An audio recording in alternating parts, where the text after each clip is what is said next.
Bands will make her dance. We can say that. Yeah, we can. Bands will make her dance.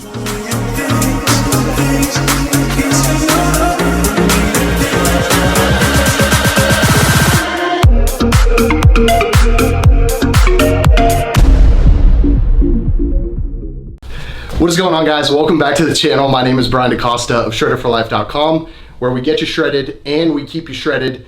And this week we launched at-home workout programs. We have Built with Bodyweight, Built with Bands, and Dumbbell at Home. For this week only, for those clients who join, I'm giving away 2 free courses. The first one is a 21-day habit shifting course, and the second one is a dining out / going out, what drinks to order, alcoholic beverages, non-alcoholic beverages. That's a course. That's the second one I'm giving away this week only. So hit up shredderforlife.com. Maybe if you've been in a lull at home and you're looking for some motivation, a plan to snap you into action, I've got it for you. All right, let's go through a preview of this upper body workout, and then we're gonna talk through it.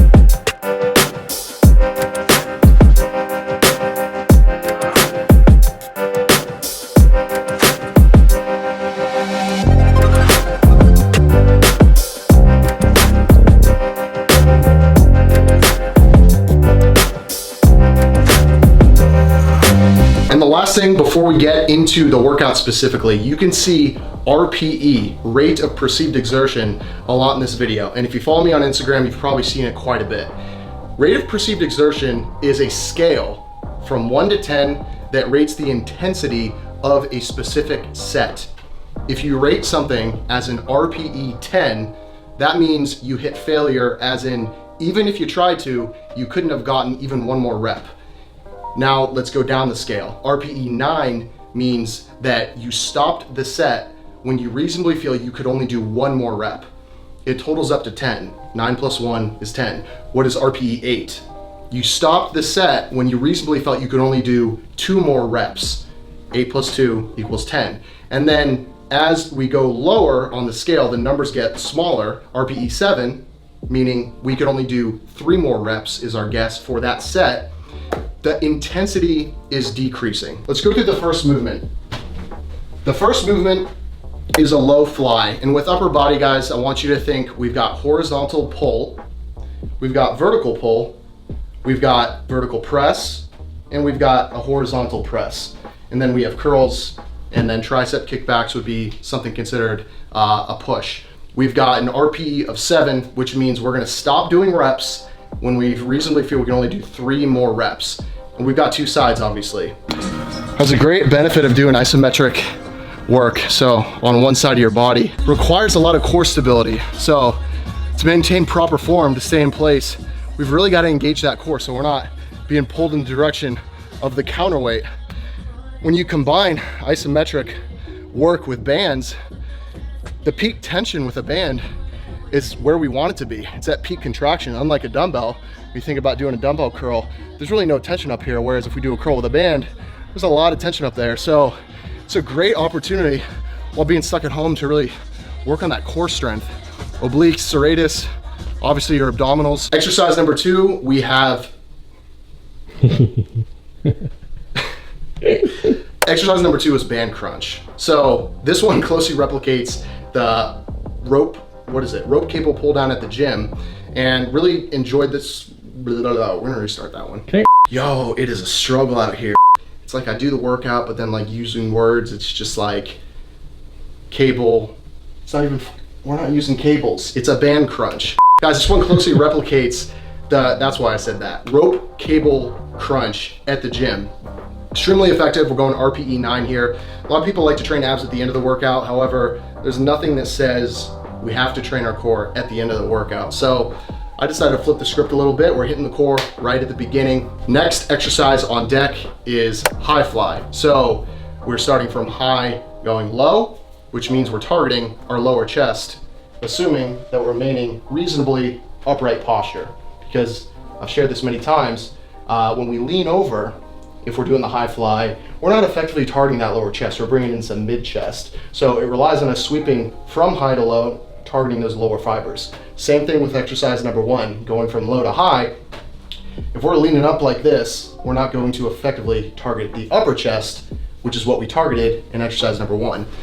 In this one, we're going RPE 8, which means we're stopping when we reasonably feel there's only 2 more reps that we can do. Exercise number 4 is the band pull down. So lat pull down at the gym, very similar.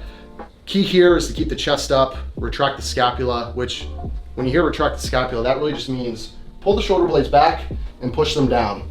By default, your chest is gonna raise, and what you're gonna be able to do is target that, not chest, the lats, the back, much more effectively when we drive the elbows down and back. And I really like to picture squeezing a grape in between my shoulder blades. Really allows me to engage that back. Next exercise is going to be tricep kickback. So this one is anchored as well. And guys, when I say anchored, that means it's attached to something. So to do this band exercise, it needs to anchor versus unanchored, which means all it requires is just the band and yourself.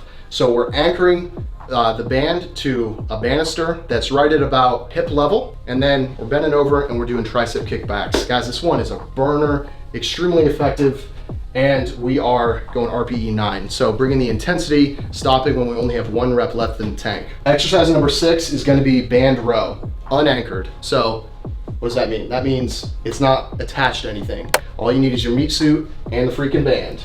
We're going RPE 8 here. Maintain a flat back while simultaneously keeping your chest up. It doesn't really depict it in the video. The fact that I'm focusing on keeping my chest up, but not so much that I sacrifice a flat back. You'll have much better luck isolating your lats and your back if, while maintaining a flat back, you can retract that scapula, keep those shoulder blades back, and that chest up. Hopefully that voiceover helped you out with the band row, extremely important. Number 7 is we're gonna be doing band push-up.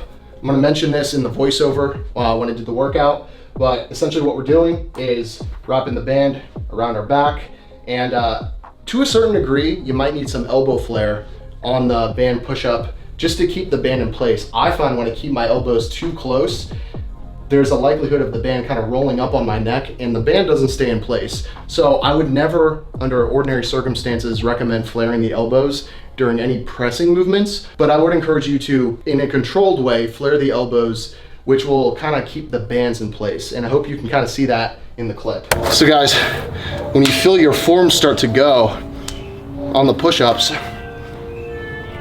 banded push-ups, you wanna keep going by just doing band press.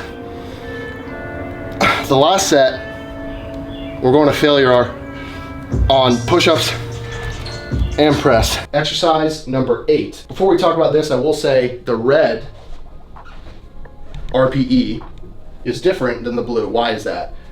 For these last movements, 7, 8, 9, 10, we're going to failure on the last set. Exercise number 8, we're on the home stretch. This is a hammer curl. We're gonna hit that brachialis, the muscle under the bicep muscles. So under the long head and the short head of the bicep, really gonna push up that bicep, give that arm some width.